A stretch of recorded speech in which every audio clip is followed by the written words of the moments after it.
How to download a model from Hugging Face.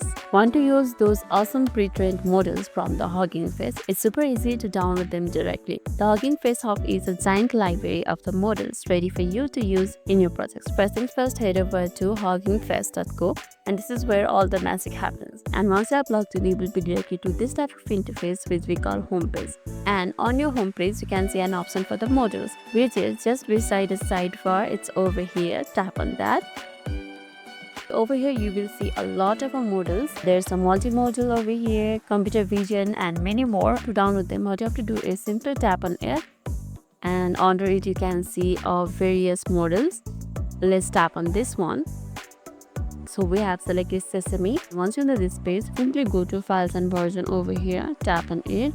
Now scroll down, and over here you can see an download button, which will help you to download the model very efficiently.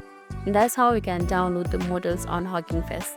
That's all for today's video, and if this video made your day a little bit easier, don't forget to like and subscribe for more amazing tips. Thanks for watching, and see you in the next video.